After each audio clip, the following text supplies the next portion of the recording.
Bismillahirrahmanirrahim. Alhamdulillahirabbil alamin. Allahumma shalli ala Muhammad wa ali Muhammad. Pemirsa Al-Qurba TV yang dirahmati oleh Allah, Assalamualaikum warahmatullahi wabarakatuh. Bertemu kembali dalam lanjutan kajian akidah, dan pertemuan kita kali ini adalah pertemuan yang ke-6. Dalam pertemuan ke-6 ini kita masih berbicara seputar keadilan ilahi, namun dengan tema khusus bagaimana yang telah saya janjikan pada pertemuan sebelumnya, yaitu kita akan berbicara tentang keadilan Allah Subhanahu wa taala, kaitannya dengan takdir ilahi dan perbuatan-perbuatan manusia. Sebagaimana yang telah kita fahami bersama, bahwa keadilan Allah meliputi segala sesuatu. Jadi Allah itu maha adil dan keadilannya meliputi segala sesuatu. Kita meyakini adanya keadilan dalam penciptaan, alam takwin, alam natur, keadilan dalam penciptaan manusia, hewan, dan tumbuhan.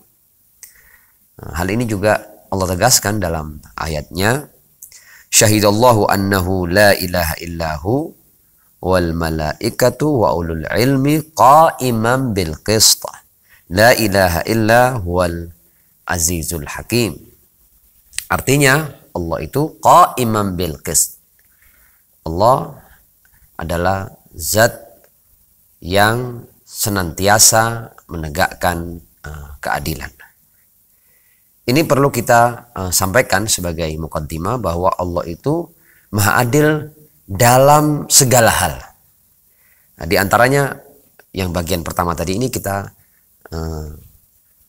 menegaskan atau menjelaskan bahwa Allah itu adil dalam penciptaan, di alam takwin, di alam natur, kemudian dalam penciptaan manusia, hewan, dan tumbuhan. Sebagaimana kita juga meyakini keadilan Allah di dalam tasyri' dan aturan yang Ia turunkan. Jadi Allah pun berkaitan dengan syariat yang Ia turunkan melalui para nabi dan rasulnya.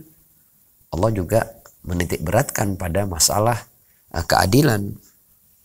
Kita baca ayat ini di Al-Quran, innallaha ya'muru bil adli wal ihsan.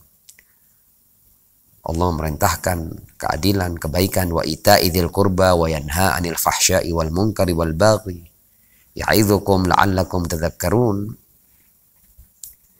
Sungguhnya Allah memerintah kalian berlaku adil, berbuat kebajikan, memberi bantuan kepada kerabat, dan Dia juga melarang melakukan perbuatan keji, kemungkaran, dan permusuhan.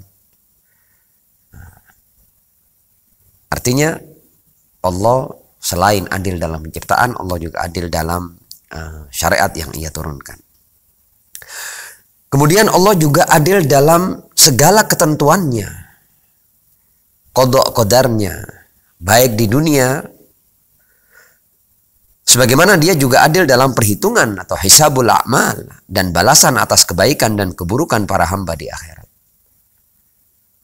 Allah itu adil dalam segala ketentuannya. Allah adil, baik ketentuan yang nantinya terjadi di dunia maupun di akhirat.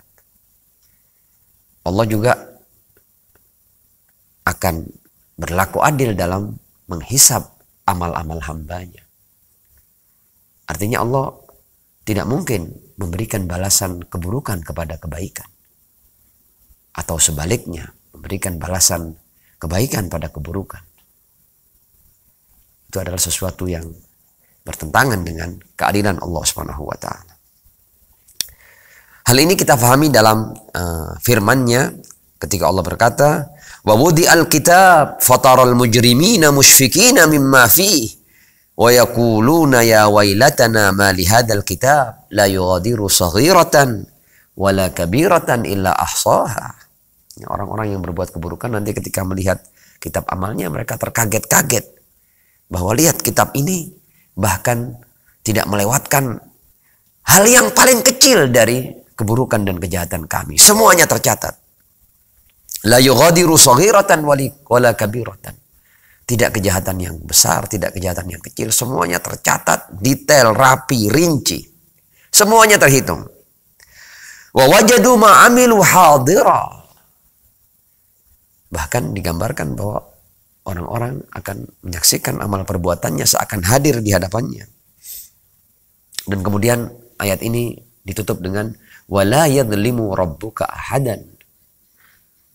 Allah tidak menzalimi seorang pun dari hambanya. Dalam surat Al-Baqarah ayat 281 Allah berfirman, wattaqu yawman turja'una fihi ila Allah thumma tuwaffa kullu nafsin ma kasabat wa hum la yudhlamun. Allah memperingatkan kita akan sebuah hari di mana kita akan kembali pada hari itu kepada Allah. Hari di mana setiap orang akan mendapatkan balasan dari perbuatannya. Dan mereka tidak akan terzalimi. Wahum la yudhlamun. Betul-betul apa yang menimpa atau balasan yang diterima oleh manusia adalah murni akibat perbuatannya. Dan mereka sama sekali tidak dizalimi. Wahum la yudhlamun. La yukallifullahu nafsan illa wus'aha dalam ayat lain. Allah tidak akan memberikan taklif. Ini juga sudah kita bahas dalam pertemuan yang kelima. Allah pantang untuk memberikan taklif yang di luar kemampuan hamba. Karena itu kemudian dijelaskan laha ma kasabat wa 'alaiha maktasabat. Jadi manusia akan mendapatkan balasan kebaikan dari apa yang dia lakukan, sebagaimana dia juga akan mendapatkan balasan keburukan dari apa yang dia lakukan.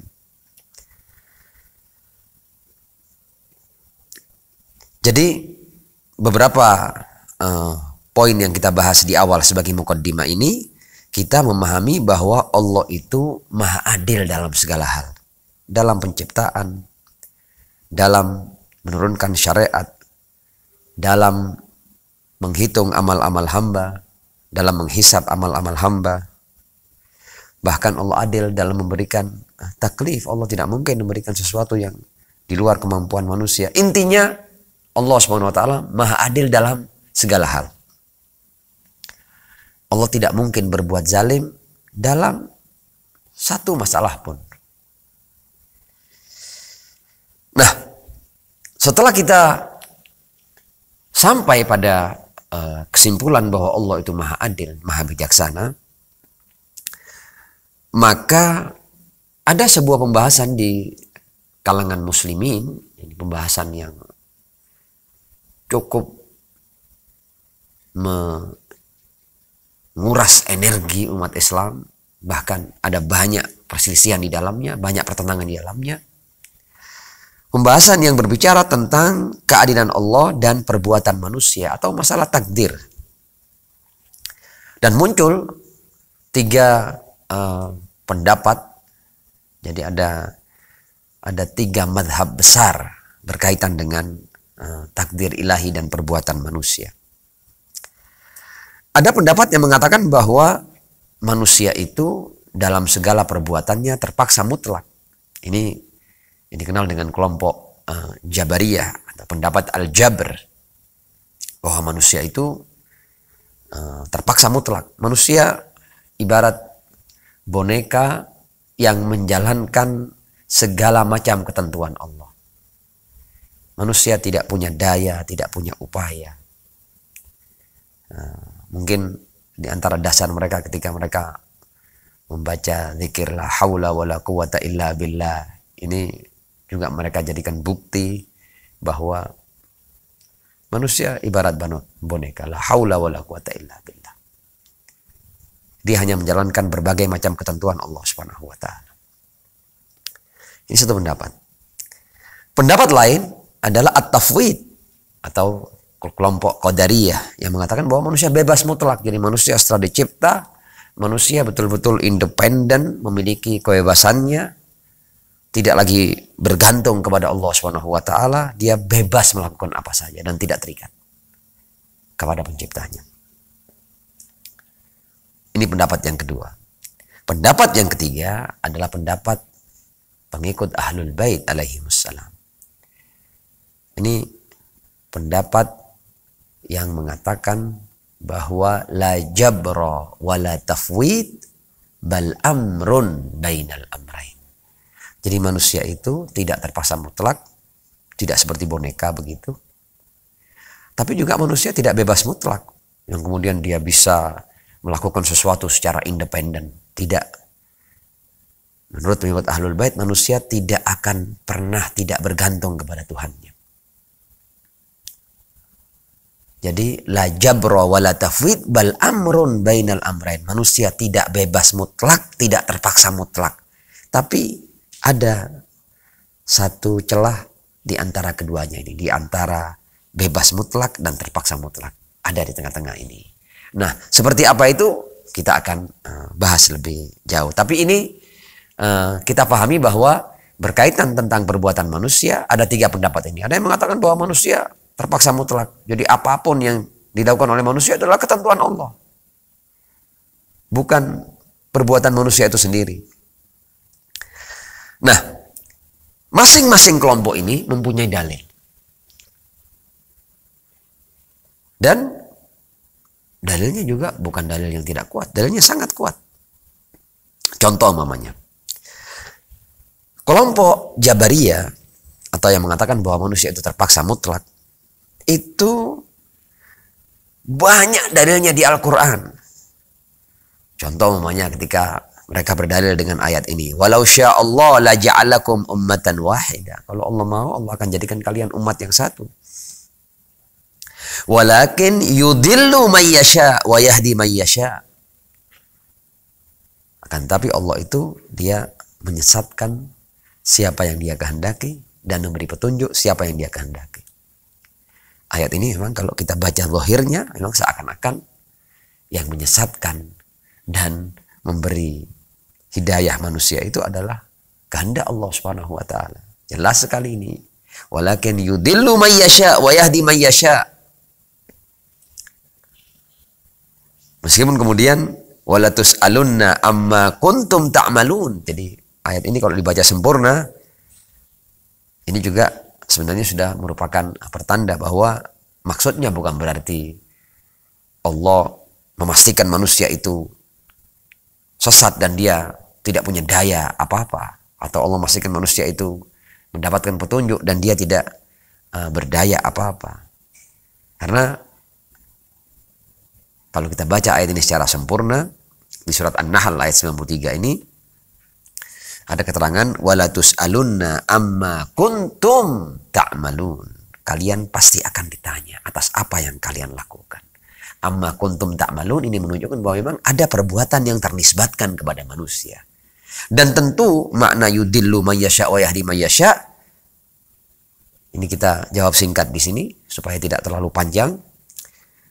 Ada maksud lain. Artinya kita kalau mau memahami ayat itu baca dong ayat-ayat yang lain supaya ayat ini menjadi jelas buat kita.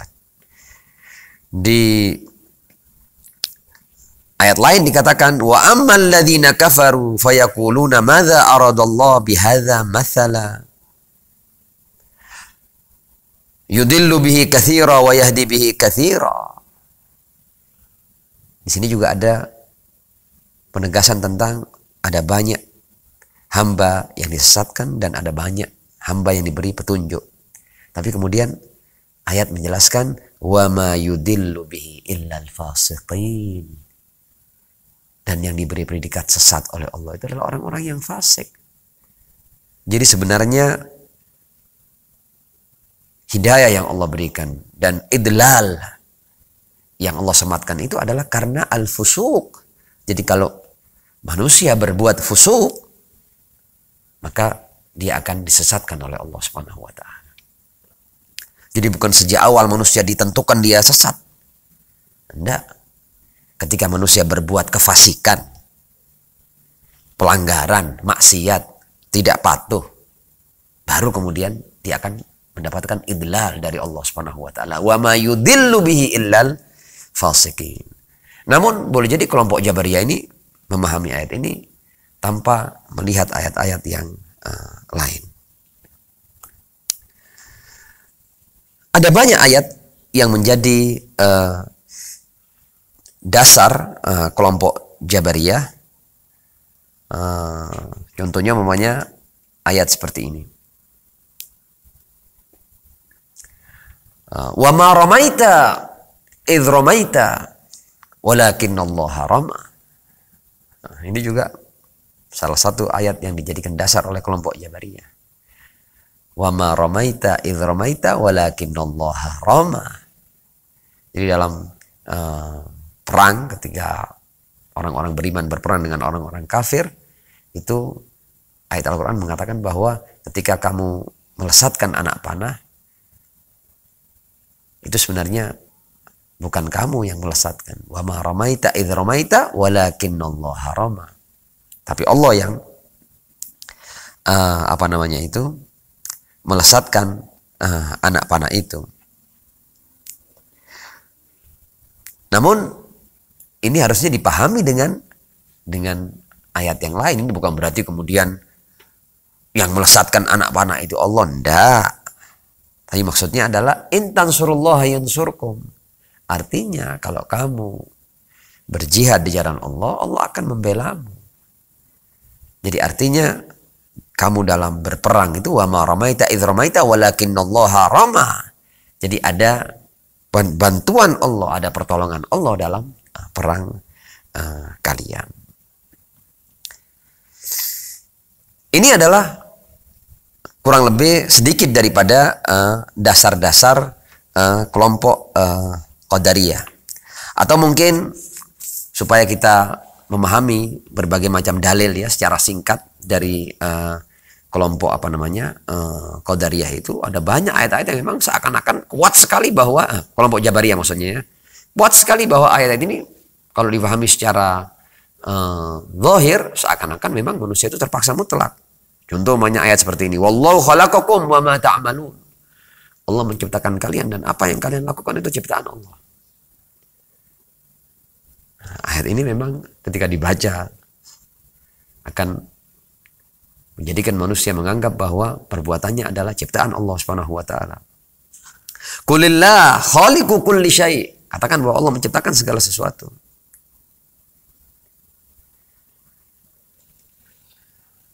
Nah, kelompok yang lain adalah kelompok Qadariyah. Kelompok Qadariyah yang mengatakan bahwa manusia bebas mutlak.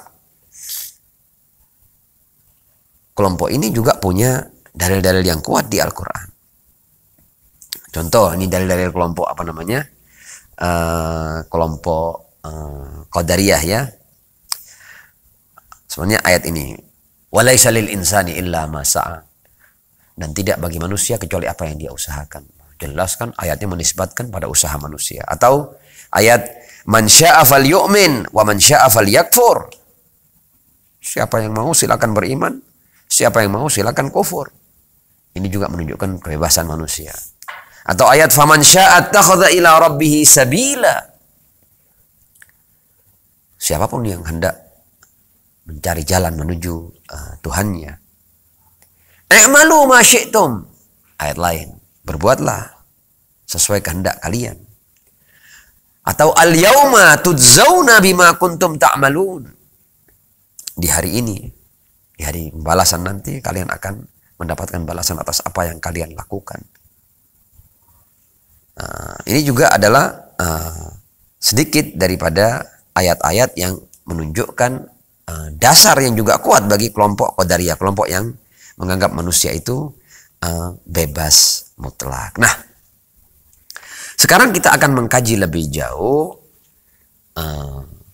bahwa apa sebenarnya titik-titik lemah daripada pendapat baik Jabariyah maupun Qadariyah. Secara singkat, jika yang benar itu adalah pendapat kelompok Jabariyah, maka ada beberapa hal yang perlu kita jadikan catatan. Pertama, bahwa kita manusia ini secara huduri, kita ini mampu memahami bahwa kita ini betul-betul kita ini punya kuasa, kita ini punya ikhtiar. Dan bahwa kita ini tidak seperti robot yang kemudian dijalankan oleh kekuatan di atas kita. Tidak, betul. Kita bergantung kepada Allah Subhanahu wa taala, tapi bukan dalam bentuk seperti boneka di mana semua perbuatan kita itu keluar daripada ikhtiar ataupun usaha kita. Karena kita mempunyai dua contoh dari perbuatan. Jadi para ulama kalam kadang-kadang untuk memastikan bahwa manusia punya ikhtiar mencontohkan dengan bahwa ada dua hal yang kita lakukan. Kadang-kadang kita turun dari tangga. Kita turun dari tangga dengan niat, dengan kesadaran. Kita menuruni anak tangga sampai ke bawah. Dan ada kalanya kita terjatuh dari anak tangga. Tergelincir kita. Nah, sangat beda sekali antara turun secara sadar dari atas ke bawah melalui anak tangga dengan ketika kita tergelincir dari anak tangga. Turun yang pertama adalah turun yang memang kita niatkan. Adapun ketika kita tergelincir adalah itu suatu kejadian yang di luar kuasa kita. Yang pertama itu mampu kita tinggalkan, artinya kita bisa turun, bisa tidak turun. Tapi ketika kita terjatuh itu sudah keluar dari kuasa kita. Kita tidak bisa berbuat apa-apa.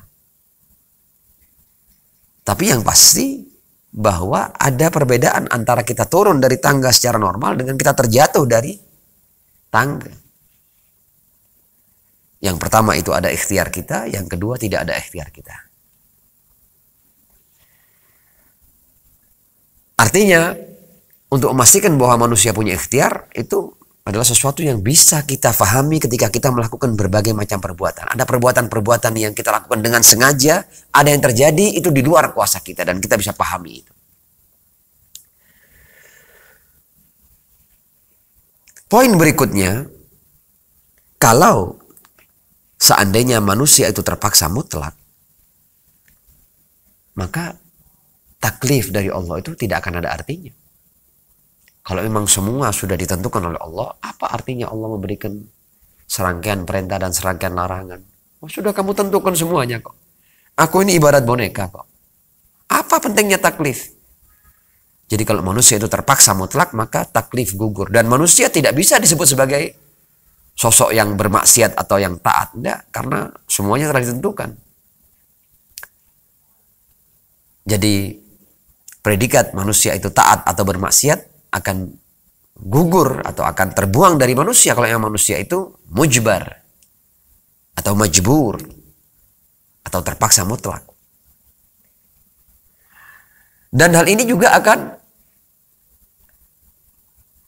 menisbatkan kezaliman pada Allah Subhanahu wa taala. Bagaimana Allah Subhanahu wa taala menciptakan aku dengan segala ketentuannya dan katakanlah aku ditentukan untuk berbuat serangkaian keburukan. Dan akhirnya aku diberi predikat sebagai yang membangkang dan kemudian aku disiksa. Bagaimana mungkin kalau memang aku terpaksa mutlak kemudian Allah memaksa aku untuk berbuat kejahatan dan keburukan dan maksiat dan kemudian aku disiksa untuk sesuatu yang di luar kuasaku. Tidakkah ini akan mendatangkan predikat zalim pada Allah Subhanahu wa taala? Subhanallah amma yasifun, maha suci Allah dari apa yang mereka sifatkan. Allah jauh dari kezaliman.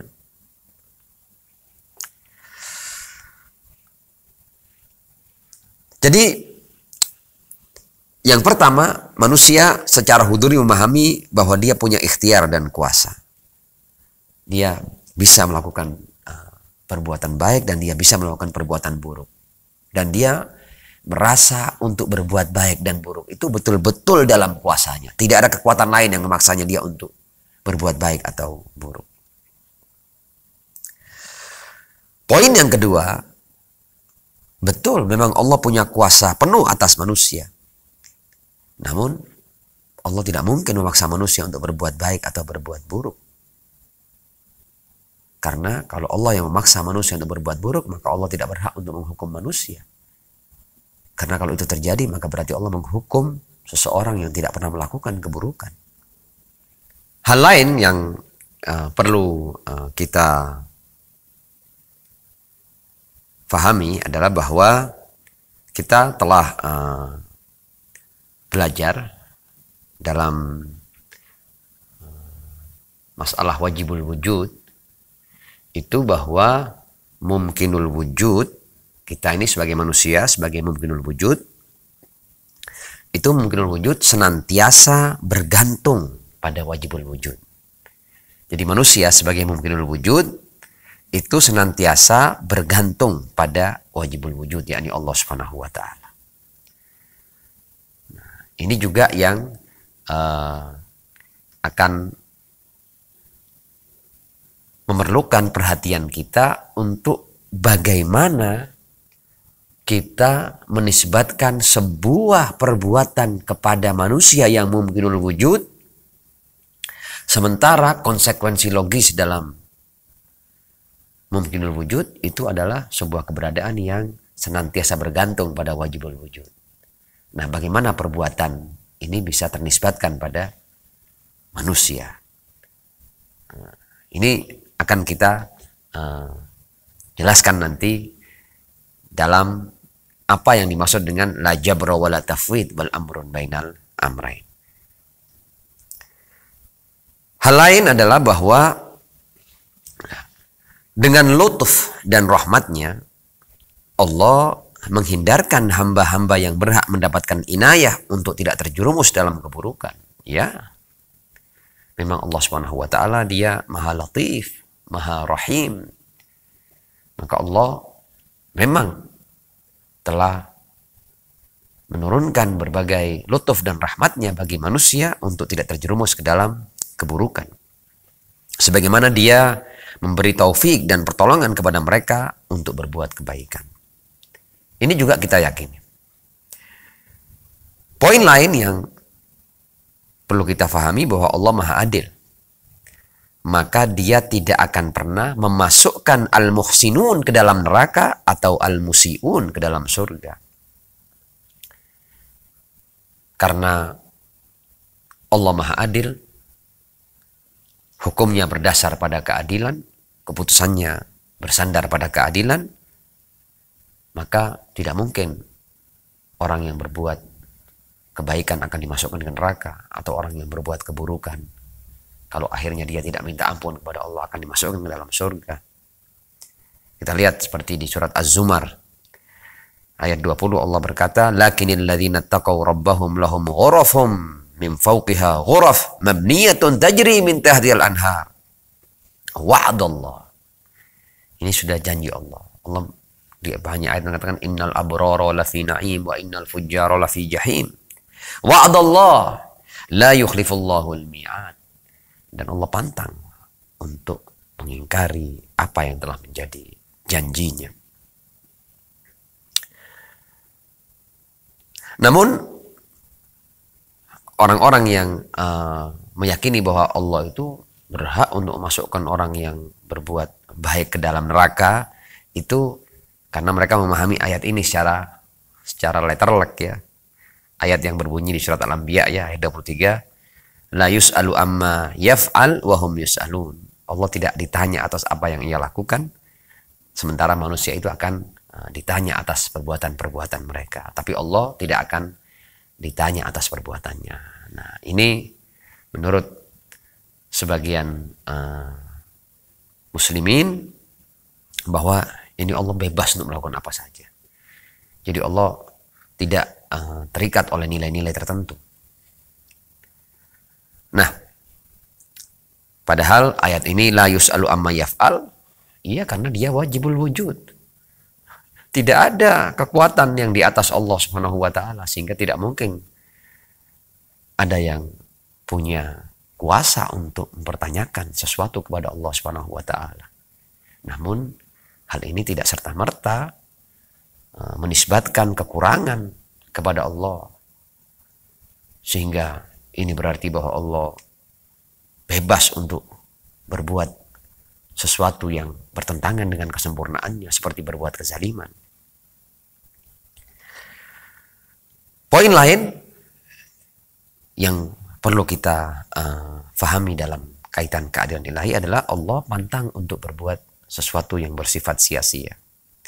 Ditegaskan di Al-Quran, afahasibtum annama khalaqnakum abathan wa annakum ilaina la turja'un.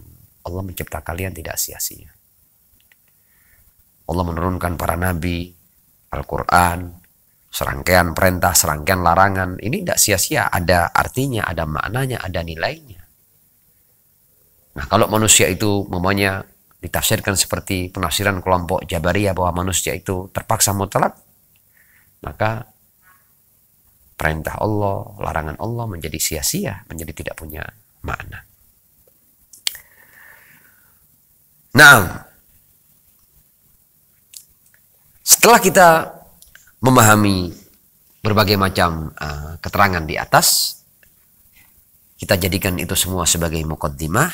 Nah, kita sekarang akan masuk dalam permasalahan inti, yaitu tentang, nah sekarang seperti apa? Apakah manusia itu perbuatannya seperti penafsiran Jabariyah atau seperti penafsiran Qadariyah? Manusia itu apakah terpaksa mutlak atau bebas mutlak?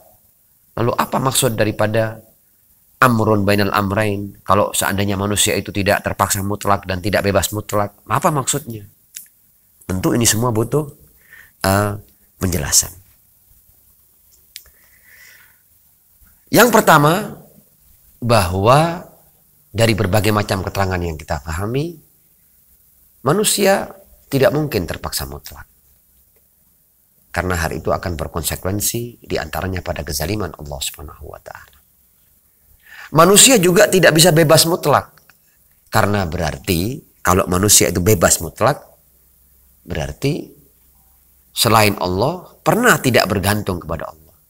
Mumkinul wujud bisa berpengaruh secara independen. Padahal dalam makna tauhid telah kita jelaskan bahwa konsekuensi logis dari mumkinul wujud adalah kebergantungan mutlaknya kepada Allah. Jadi selain Allah dalam segala hal bergantung kepada Allah Subhanahu wa Ta'ala. Jadi kalau kita pakai penafsiran Jabariyah akan menisbatkan kezaliman kepada Allah.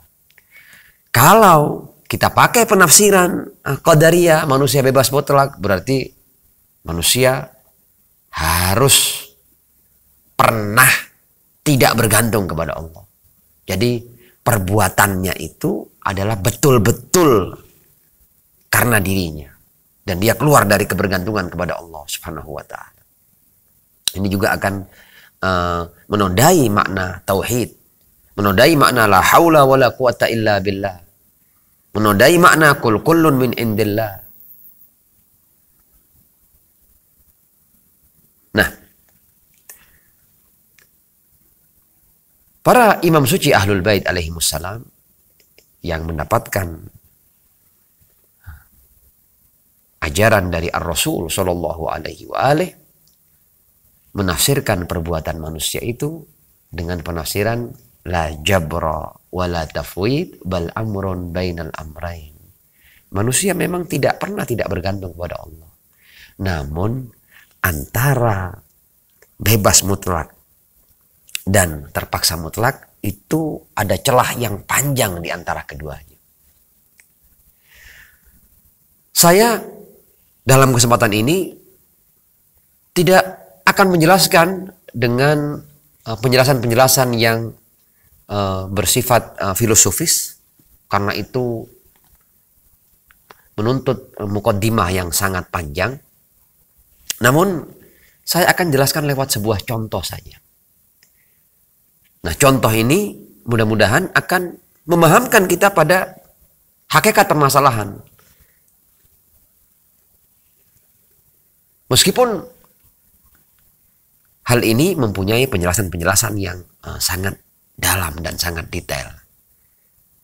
Namun dalam kajian akidah praktis tidak mungkin kita jelaskan hal-hal yang detail itu. Seperti apa penjelasannya? Seperti ini.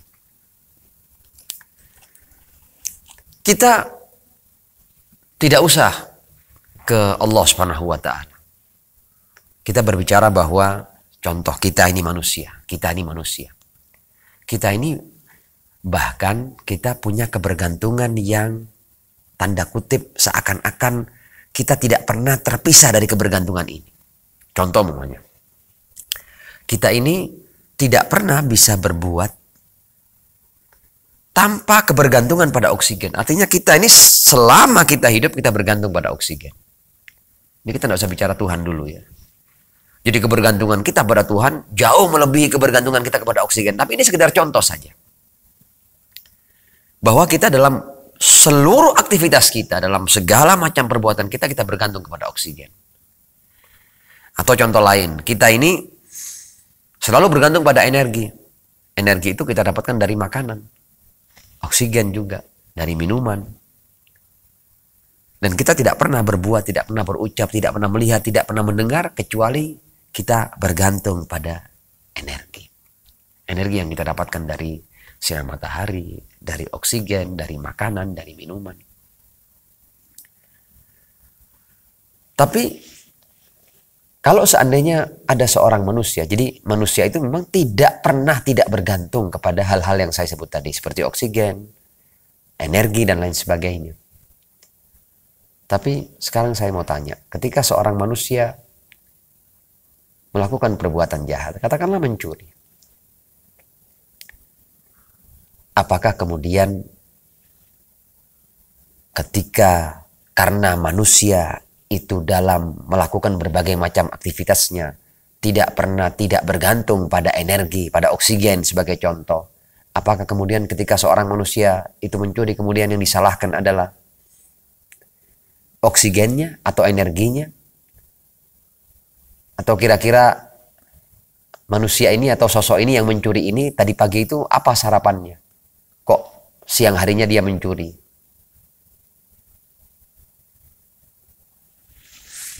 Jadi meskipun manusia dalam berbagai macam aktivitasnya tidak pernah terlepas dari kebergantungannya kepada seperti oksigen atau seperti energi, tapi ketika manusia berbuat keburukan, tetap predikat buruk ini dinisbatkan kepada manusia itu, tidak kemudian dinisbatkan kepada oksigennya atau energinya atau asupan apa yang dia makan tadi sehingga menghasilkan energi buatnya, dan kemudian energi itu yang dengannya dia melakukan pencurian. Tidak ada kaitannya antara kebergantungan manusia kepada oksigen dan energi dan perbuatan jahatnya. Itu beda dimensinya. Betul, manusia bergantung mutlak kepada oksigen, bergantung mutlak kepada energi. Tapi ketika dia berbuat kejahatan ataupun kebaikan, tidak kemudian yang disalahkan atau yang dipuji itu oksigen dan energinya. Nah sama, kita setelah memahami bahwa ada wajibul wujud, zat yang tidak bergantung kepada apapun, dan selainnya itu mumkinul wujud, sepenuhnya bergantung kepada wajibul wujud, kita juga memahami bahwa mumkinul wujud dalam kebergantungannya kepada Allah Subhanahu wa taala, ketika mumkinul wujud ini berbuat kebaikan atau berbuat keburukan, maka tidak serta-merta ketika dia berbuat baik kemudian berbuat buruk kemudian keburukan itu dinisbatkan kepada Allah Subhanahu wa taala. Dari contoh ini kita bisa memahami bahwa manusia dalam berbuat kebaikan dan berbuat keburukan memang tidak pernah tidak terlepas dari kebergantungannya kepada Allah. Namun hal ini tidak serta-merta kemudian menisbatkan keburukan yang dilakukan oleh manusia kepada Allah Subhanahu wa ta'ala. Nanti kita akan sempurnakan lewat riwayat-riwayat yang kita baca dari Ahlul Bait alaihimus salam. Ada hal-hal yang mungkin sering dibicarakan bahwa manusia itu sudah ditentukan jodohnya, kapan matinya dan lain sebagainya, atau rezekinya. Tentu hal ini juga tidak bisa ditafsirkan dengan tafsiran yang bernuansa Jabariyah maupun yang bernuansa Qadariyah. Jodoh, iya memang Allah menentukan manusia untuk hidup berpasang-pasangan. Namun siapa pasangan kita, kapan kita menikah, itu tentu adalah pilihan kita. Dan kalau Allah sudah menentukan siapa jodoh kita, maka tidak ada artinya ketika Ar-Rasul Shallallahu Alaihi Wasallam itu kemudian menganjurkan kita untuk menikah. An-nikahu sunnati faman raghiba an sunnati falaysa minni. Artinya kalau memang itu adalah ketentuan Allah, maka manusia tidak bisa untuk tidak menikah. Dan tidak ada artinya manusia diperintah untuk menikah atau dianjurkan untuk menikah atau dilarang untuk tidak menikah. Akan tidak punya arti semua itu. Jadi memang Allah memang menentukan manusia itu hidup berpasangan. Wa khalaqnakum azwajan, itu ketentuan Allah. Tapi siapa yang akan menjadi pendamping kita, siapa yang kita pilih, bahkan ajaran Islam mengajarkan kepada kita untuk bagaimana kita memilih kriteria pasangan yang baik untuk hidup kita. Kita disuruh melihat agamanya, nasabnya, kemudian keindahan fisiknya, hartanya. Nah, kriteria ini adalah menunjukkan bahwa manusia bebas memilih. Nah, kalau sudah ditentukan, apa artinya kriteria-kriteria yang dijelaskan oleh Ar-Rasul Shallallahu Alaihi Wasallam untuk kita pilih?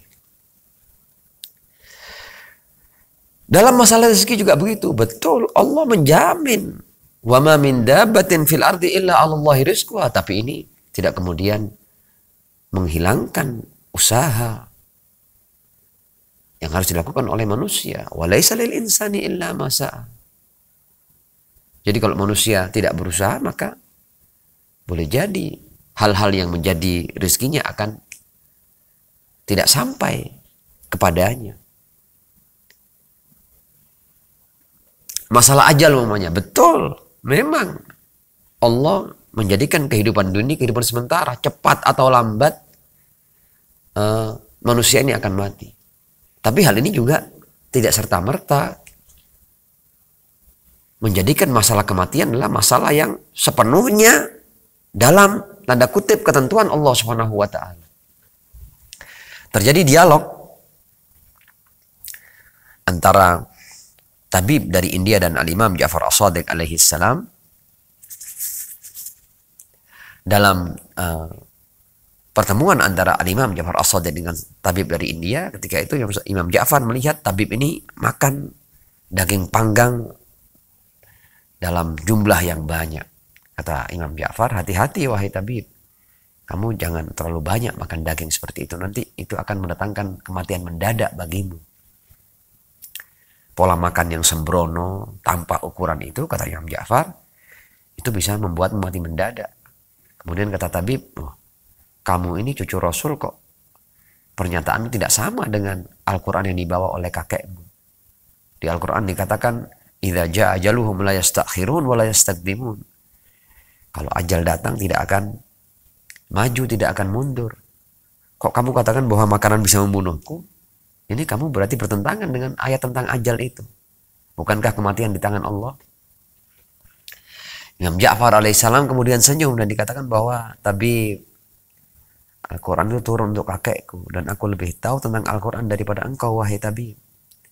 Ayat idza jaa ajaluhum la yastakhirun wa la yastaqdimun itu berkaitan dengan ajal tabii.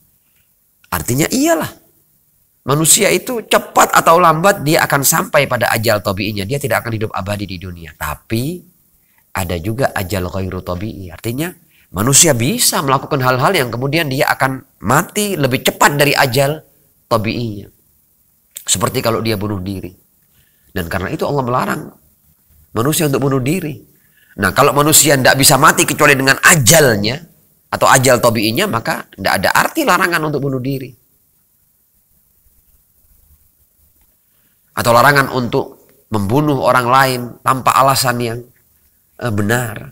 Kita dilarang untuk membunuh. Artinya ketika manusia bisa membunuh dan kita dilarang untuk membunuh, ini menunjukkan bahwa kematian bisa terwujud di luar ajal yang tabii. Jadi ayat idza jaa ajaluhum la yastakhirun wa la yastaqdimun itu berkaitan dengan ajal tabii. Tapi ada manusia-manusia yang mati bukan dengan ajal tabiinya, ketika dia dibunuh atau ketika dia bunuh diri atau ketika dia hidup sembrono, ya, mengendarai mobil dengan cara yang sembrono kemudian terjadi kecelakaan. Boleh jadi itu bukan ajal tabiinya, tapi adalah kematian yang diakibatkan karena kekeliruannya.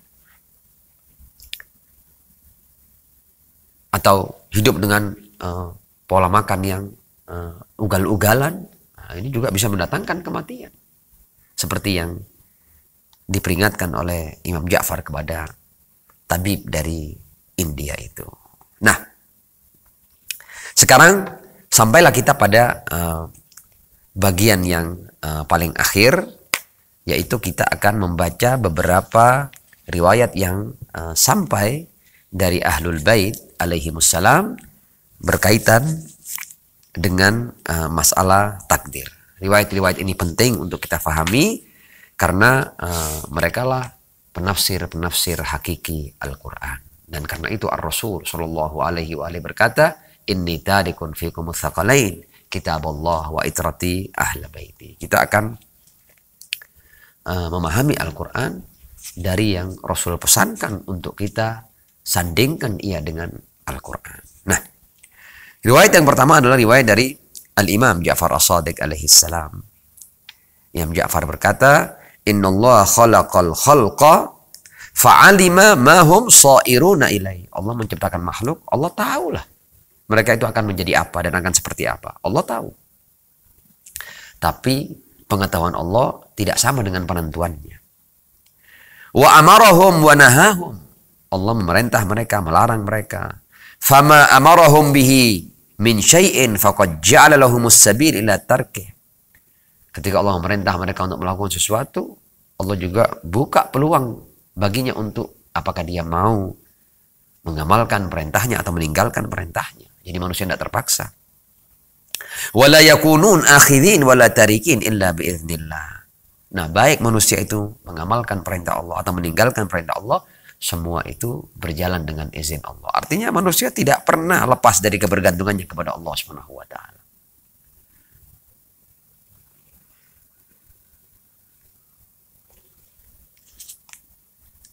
Al-Imam Ali Ar-Ridha alaihissalam ketika ditanyakan kepadanya tentang apakah manusia itu bebas mutlak atau terpaksa mutlak, beliau menjelaskan seperti ini. Ala u'allimukum fi hadha aslan la takhtalifuna fi. Maukah kalian aku ajarkan sebuah prinsip yang kalian tidak akan berselisih di dalamnya. Wala yukhasimukum alaihi ahad illa kasartumu. Dan kalian tidak akan berpolemik dengan siapapun dalam hal ini kecuali kalian akan mengalahkannya. Orang-orang yang bertanya kepadanya, qulna in ra'aita dzalik, kalau emang menurut kamu hal itu adalah penting untuk kita ketahui, kita akan mendengar apa keteranganmu wahai imam. Faqala, kemudian Imam Ali Ar-Ridha alaihi salam berkata, Anallaha azza wa jal lam yuta' bi ikrah. Allah tidak ditaati dengan paksaan. Allah tidak pernah memaksa hambanya untuk taat kepadanya. Walam yu'sa bi ghalaba. Allah juga tidak dimaksiati karena Allah tidak berdaya. Enggak. Allah punya kuasa penuh untuk membuat orang lain tidak bisa bermaksiat kepadanya. Tapi Allah bebaskan mereka. Walam yuhmilil ibad fi mulki. Allah tidak mengabaikan hamba-hambanya dalam kerajaannya. Huwal malik lima mallakahum. Dialah pemilik sejati atas apa yang Allah jadikan mereka sebagai pemiliknya. Wal qadir ala ma aqdarahum alai. Allah juga punya kuasa atas apa yang Allah kuasakan atas manusia. Fa in i'tamara al-ibad bi ta'atih lam yakunillahu minha saddan. Kalau akhirnya hamba-hamba itu mengambil keputusan untuk taat kepadanya, Allah tidak akan mencegah mereka untuk taat. Wala minha mani'an. Allah juga tidak akan menghalang-halangi mereka untuk taat. Wa ini tamaru bi maksiyatih. Dan kalau seandainya mereka mengambil keputusan untuk bermaksiat kepada Allah, fasya'a ayyahula bainahum wa baina dzalik fa'al. Allah sangat mungkin untuk mencegah mereka melakukan maksiat. Tentu ada alasan-alasan kenapa Allah kemudian menghindarkan seseorang dari berbuat buruk. Tapi ketika ada orang-orang yang tidak berhak mendapatkan inayah Allah, dan mereka lari dari inayah Allah Subhanahu wa taala, maka mereka akan terjatuh dalam perbuatan buruk. Wa illam yahul fa'aluhu falaisa huwa alladhi adkhalahum fi. Dan kalau seandainya Allah tidak menghalang-halangi mereka dari berbuat buruk, maka ini bukan berarti Allah yang menjerumuskan mereka dalam perbuatan buruk itu. Dalam riwayat lain, Abul Hasan Ats-Tsalis ditanya an af'alil ibad. Nah, ini penting riwayat ini, sangat jelas sekali jawaban dari Abul Hasan Ats-Tsalis ketika ditanya tentang perbuatan-perbuatan hamba, ahya makhluqatun lillahi ta'ala, apakah perbuatan-perbuatan hamba itu adalah makhluk Allah?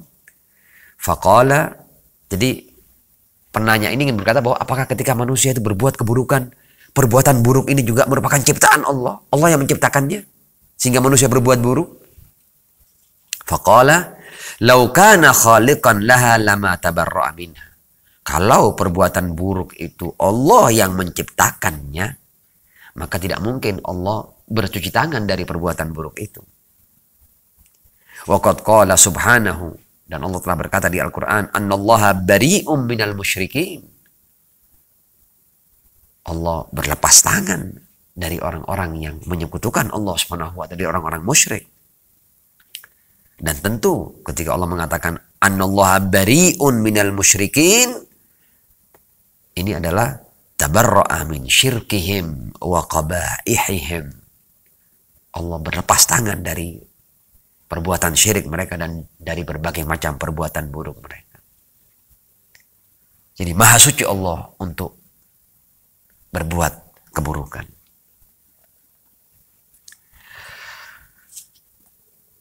Al-Imam Ja'far As-Shadiq alaihissalam ditanya, fawadallahu al-amru ilal ibad? Apakah Allah membebaskan manusia untuk melakukan dengan kebebasan mutlak? Qala Allahu akramu min an yufawwidha ilaihim. Kata Imam Ja'far As-Shadiq alaihissalam, Allah lebih mulia dari memberikan kebebasan mutlak kepada manusia. Perawi melanjutkan, fa'ajbarallahu al-ibad ala af'alihim. Lalu apakah berarti Allah memaksa hamba-hamba untuk melakukan perbuatan-perbuatannya? Imam Ja'far menjawab, Allahu a'dalu min an yujbiru abdan ala fi'lin thumma yu'adzibuhu alaihi. Kata Imam Ja'far As-Shadiq alaihissalam, Allah jauh lebih adil dari memaksakan sebuah perbuatan kepada hambanya, kemudian Allah menyiksa hamba itu atas perbuatan tersebut. Dalam kitab Uyun Ahbar Ar-Ridha alaihissalam, ketika orang-orang datang menanyakan tafsiran ayat wa tarakahum fi dhulumatin la yubsirun. Wa tarakahum fi dhulumatin la, berarti Allah sengaja menjadikan sebagian manusia itu dalam kegelapan. Wa tarakahum fi dhulumatin la yubsirun. Al-Imam Ali Ar-Ridha alaihissalam memberikan penjelasan, innallaha la yusaf bitark kama yusafu khalquh. Meninggalkannya Allah di sini tidak seperti meninggalkannya para hamba. Lakinnahu mata alima annahum la yarji'una anil kufri wad dalal mana'ahumul mu'awana wal lutf. Maksud daripada Allah tarakahum ini adalah ketika Allah mengetahui bahwa sebagian hamba itu sudah tidak akan lagi mau keluar dari kekufuran dan kesesatan, maka Allah akan berhenti menolongnya. Karena mereka sudah dalam ilmu Allah tidak mau kembali dari kekufuran dan kesesatan mereka. Jadi ketika Allah sudah mengetahui bahwa mereka pasti tidak akan kembali, tidak mau sadar, khalla bainahum wa baina ikhtiyarihim. Allah pasrahkan antara mereka dengan keputusan-keputusan mereka sendiri. Atau umpamanya ayat ini juga menjadi dalil kelompok Jabariyah ya, seperti wa tarakahum fi dhulumatin la yubsirun, atau ayat lain khatamallahu ala qulubihim. Nah, ini ada ayat yang Allah telah menyetempel hati-hati mereka. Jadi kan ini kan kuasa Allah kan. Kalau Allah sudah stempel ya sudah, mereka tidak akan bisa kembali. Namun ketika kita kembali kepada ajaran Ahlul Bait alaihi wassalam, Ahlul Bait mengatakan bahwa lagi-lagi jangan pernah baca satu ayat dan kalian tinggalkan ayat yang lain. Khatamallahu ala qulubihim, ini ada maknanya. Apa maknanya? Mereka berkata bahwa al-khatam huwa tab' ala qulubil kufar uqubatan ala kufrihim. Jadi stempel itu adalah memang Allah menutup hati orang-orang kafir itu sebagai hukuman atas kekufuran mereka.